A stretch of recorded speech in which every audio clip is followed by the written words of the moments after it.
Usai menyerang Venezuela, Presiden Amerika Serikat Donald Trump menargetkan Greenland yang merupakan sebuah wilayah otonomi di bawah kekuasaan Denmark. Trump menegaskan Greenland merupakan lokasi strategis untuk keamanan nasional Amerika dan memiliki kekayaan sumber daya mineral. Rencana Trump jelas dikecam oleh Denmark dan negara Uni Eropa. Lantas mengapa sebuah negara dapat mengintervensi negara lain? Bagaimana dengan target Trump terhadap Greenland dan seperti apa dampaknya? Untuk membahasnya kita sudah bersama dengan pengamat hubungan internasional Universitas Indonesia, Mas Agung Nurwijoyo. Selamat sore Mas Agung. Selamat sore Mbak Gita. Mas Agung, kita sudah melihat apa yang terjadi pada Venezuela. Dan sekarang AS, Trump terutama menargetkan Greenland. Ini mengerikan sekali ya sebenarnya Mas. Bagaimana kemudian kita melihat sebuah negara ini bisa mengintervensi kedaulatan negara lain? Seperti apa sebenarnya sistem internasionalnya? Oke, sebenarnya kita perlu berangkat dari dua logika dasar dalam konteks politik internasional ya Mbak. Yang pertama ada yang disebut dengan there's no prominent friends, there's no prominent enemies, there's only prominent interest. Tidak ada teman yang abadi, tidak ada musuh yang abadi, yang ada hanya kepentingan yang abadi.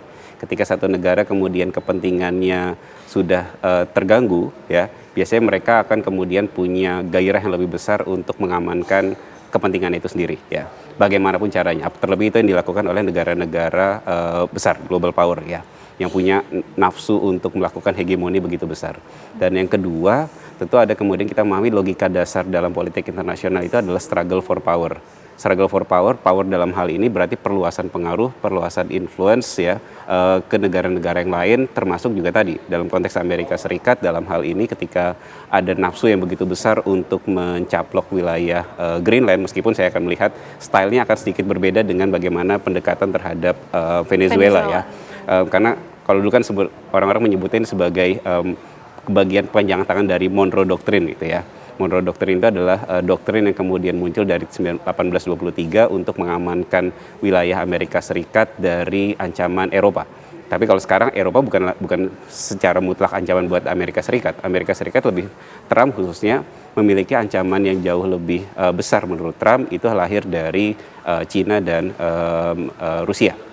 Itu dia kemudian yang menjadi afirmasi salah satu kemudian mencaplok wilayah atau menangkap Presiden Venezuela dan dalam konteks Greenland pun ada satu hal yang serupa dalam konteks adalah mengamankan kepentingan Amerika Serikat dalam upaya untuk menciptakan semacam pembendungan containment policy terhadap perluasan pengaruh Cina dan Rusia di kawasan Arktik itu salah satunya. Jadi itu alasannya sebenarnya ambisi dari Trump ini ingin menargetkan Greenland karena memiliki kekayaan dan juga ada ambisi untuk perluasan kekuasaan tadi. Betul. Jadi dalam konteks ini kita akan melihat bahwa Cina dan Rusia ini punya peningkatan pengaruh terhadap wilayah Greenland. Dan Greenland ini kalau Cina dan Rusia punya stylenya berbeda. Kalau Cina lebih banyak dalam konteks infrastruktur, dan juga Cina itu juga sebenarnya punya namanya Polar Silk Road. Jadi Cina punya proyek besar secara global namanya Belt Road Initiative, jalur sutra era baru. Dan untuk wilayah Arktik, mereka juga punya proyek namanya Polar Silk Road. Nah, kalau perluasan pengaruh ini kemudian dilakukan terhadap wilayah yang disebut Amerika sebagai Western Hemisphere, tentu akan menjadikan ancaman tersendiri buat Amerika Serikat. Itu dia kemudian yang dilakukan Amerika Serikat. Kalau kemudian di wilayah lapangan belakangnya Amerika Latin sudah banyak didekati oleh Cina, tentu di wilayah utaranya juga Amerika Serikat juga memiliki ketakutan yang sama. Nah, itu terhadap Cina. Dan yang kedua terhadap Rusia memang bukan dalam konteks infrastruktur, tapi dalam konteks misalkan pangkalan militer. Karena jalur wilayah Greenland itu strategis di tengah-tengah antara Eropa dengan wilayah benua Amerika, dan di situ wilayahnya juga menjadi entry point untuk masuk ke wilayah Arktik. Arktik itu selama ini tidak bisa diakses karena wilayahnya dipenuhi oleh wilayah es. Tapi dengan realitas hari ini adanya pemanasan global, wilayah Arktik itu banyak mengalami pencairan. Artinya kalau bicara masalah pencairan, akses semakin terbuka. Makanya kemudian disebut sebagai wilayah jalur pelayaran yang baru. Nah, ini juga kemudian akhirnya dilihat sebagai Amerika Serikat upaya untuk membendung hal tersebut.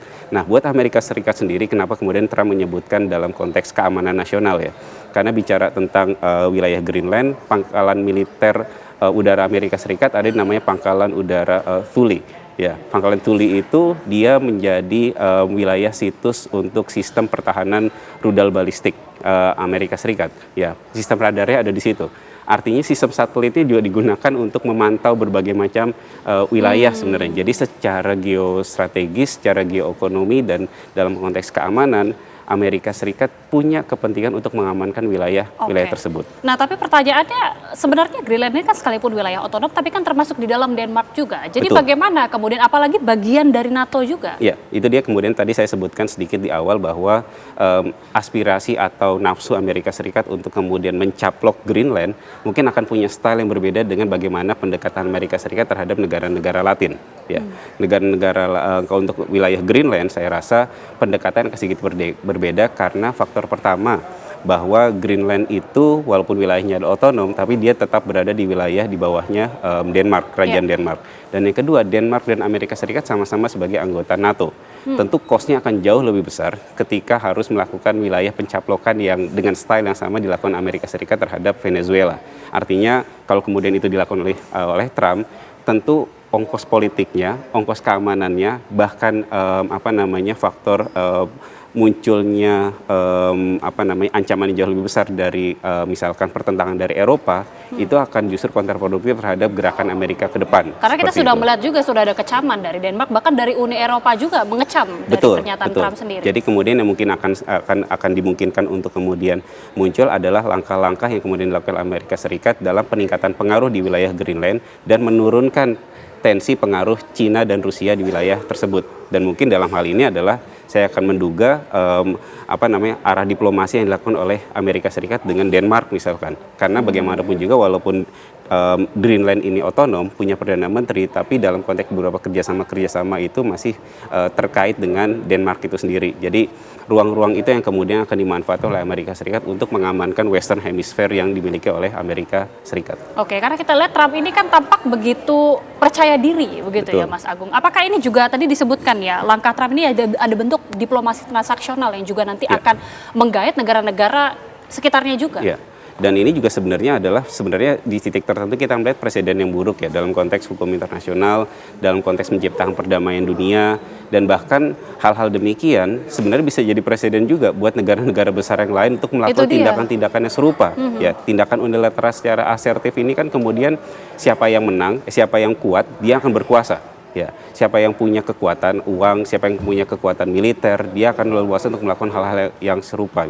Misalkan apa yang dilakukan oleh aneksasi Rusia terhadap Crimea, mungkin juga akan menjadi afirmasi yang dilakukan oleh Cina terhadap Taiwan mungkin saja gitu kan. Ini kan mengkhawatirkan sekali Mas, artinya ini ada kemungkinan potensi-potensi negara-negara kuat lainnya juga akan meniru apa yang dilakukan Amerika Serikat sekarang. Makanya kemudian akhirnya satu hal yang penting, walaupun banyak catatan perihal keberadaan PBB itu sendiri, tapi menghilangkan PBB sama sekali itu juga berbahaya juga ya.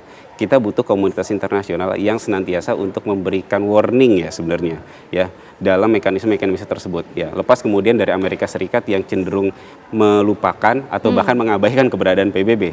Tapi setidaknya stance tersebut termasuk juga mungkin Uni Eropa yang sebenarnya menjadi counterpart penting sebenarnya ketika bicara masalah Greenland misalkan. Walaupun basisnya lebih banyak kita bicara dalam konteks NATO ya, tapi bagaimanapun juga sebagian besar negara-negara NATO adalah negara-negara Uni Eropa. Dan bagaimanapun juga apa yang dilakukan oleh Amerika Serikat terhadap Greenland pasti dalam skala tertentu juga memiliki ancaman serupa terhadap kebersatuan dari wilayah Uni Eropa itu sendiri. Artinya sebenarnya sikap komunitas internasional dalam upaya untuk mendeeskalasi atau menghentikan langkah yang dilakukan oleh Amerika Serikat ini menjadi satu hal yang penting secara multilateral. Sebenarnya itu jadi hal poin utama yang harus tetap diperhatikan. Karena tadi jangan kemudian akhirnya jadi presiden buat negara-negara yang lain, negara global superpower lain untuk melakukan hal-hal yang sifatnya serupa.